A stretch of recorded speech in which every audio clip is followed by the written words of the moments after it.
Hi, my name is Sean Zwick, and I'm the owner of the Servpro Burlington and Middlebury. And I'm Jordan Francis. I'm the operations manager of Servpro Burlington Middlebury.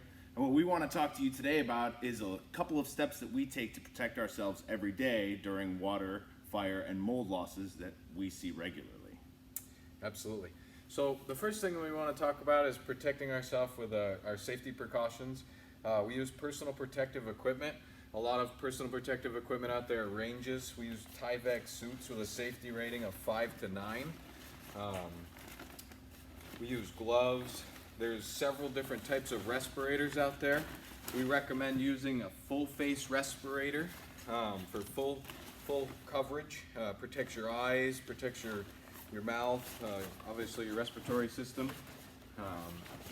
We've got gloves. We recommend doubling up on the pairs of gloves so that you have dual protection just in case that you have some tears or rips during the cleaning process.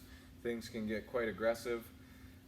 We recommend doing these procedures in a safe place, a place where you won't be exposed to any pathogens, any harmful exposure. You want to do this in an area that you'll feel comfortable in, but prior to entering any danger. It's also a good idea to have a secondary color underneath the gloves that you have on top. If you can get a hold of 2 different colors of gloves, it's a great thing to have. Check your hands regularly while you're doing any cleaning or procedural work. If you see any tears, you'll notice there's a difference in the color between the gloves. You'll be able to see through the blue gloves to the white gloves, and at that point you know it's time to change the gloves that you have on the outside. There is different filters for different projects that you're doing, depending on whether you're working with microbial growth or you're working with biohazard. There is different ratings on these filters, as well as the ratings on the masks themselves. You want to pay extra attention when you're choosing the proper protection for your safety equipment. If you are able to get a hold of full suits, full length and full sleeve, you'll also want to make sure that you're taking your gloves and taping the seams of the gloves to the suits themselves. This will enable that gap that's made between the gloves and the suits to be closed and preventative of anything from getting in there that could affect you negatively. And once you've chosen your personal protective equipment and you've donned your personal protective equipment, you want to also make sure that you're prepared for your cleaning procedures. We like to have our towels all prepared prior to entering the space.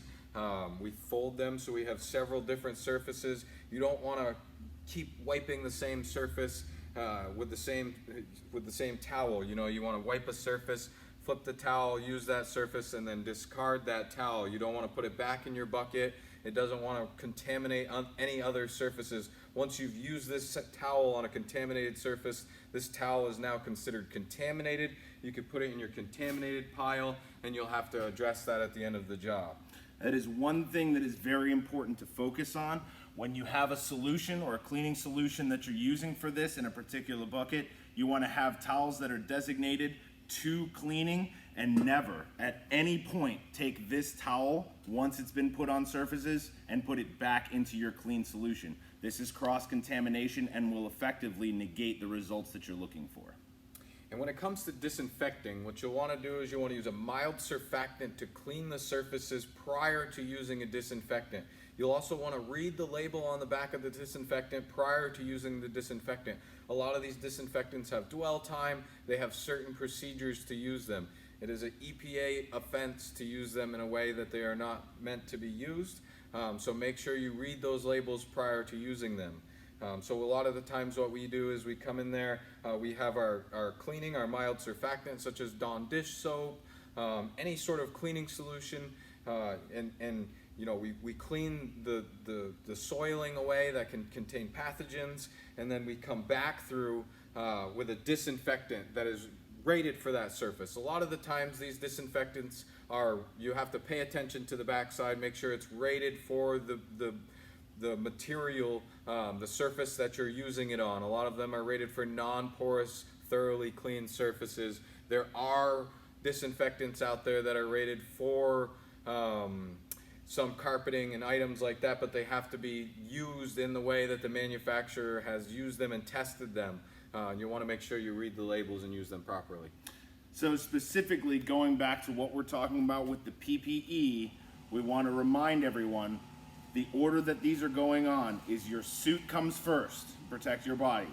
Then you're going to be putting your mask on, and finally you're going to be putting your gloves on, 2 sets of gloves, and taping them and making sure that those are intact at all times. That's very important. Those are the touching surfaces. Another thing that we didn't touch on is wash your hands. Wash your hands before you're in PPE. Wash your hands when you get out of PPE. If you can see your skin, that skin needs to be washed. So anytime you can, try to take on and off your PPE around a sink where you can effectively clean your hands. And remember that everything that's out there that touches you is kind of like lava. Yeah. When you were a kid and you didn't want to jump in the lava, you were jumping from couch to couch, you really have to imagine that's what you're dealing with. So you don't want to spread the lava from one spot on your body to another. And effectively, when you're taking on your suit and you're taking off your suits, you want to make sure that the parts that are affected are not touching the parts that are unaffected. Make sure that you roll everything inside out. Make sure that you dispose of things properly and know where that trash goes. It doesn't end when you throw it in the trash bin. It ends when the trash bin is taken out to the recycling or taken out to the trash where it needs to go. That's when your process is finished. You have to know where that stuff is at all times and keep track of it. Yep. You want to make sure that your contaminated items are completely discarded and taken care of, prior to you doffing your PPE, prior to you taking off any PPE, that it's in a permeance container, that you're going to be safe with dealing with that as you move forward. And one of the things that we do at Servpro, some of our daily hygiene tactics that we're recommended to do is, when we shower twice a day. Before we go to work, we shower, and then when we get home, we take off all our clothes and we shower when we get home. That is a very highly recommended thing by our franchise system, and we recommend it to you if you're going to be performing these cleaning services to protect you and your family as you're going forward, even with wearing these personal protective equipment and following the procedures greatly. You want to go above and beyond to keep everything safe.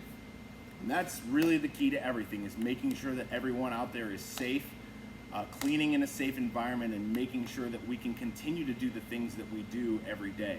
So with that being said, we're hopeful that this video is helpful for you to be able to properly protect yourself in the environments here in this new world we're all living in. If you have any questions or concerns, we're relatively able to be reached here at the Servpro Burlington. Feel free to reach out to us with any special requests or any indications that you need help with anything in particular. And outside of that, we're happy to have been able to share this with you, and happy hunting to all of you. Thank you, and stay safe.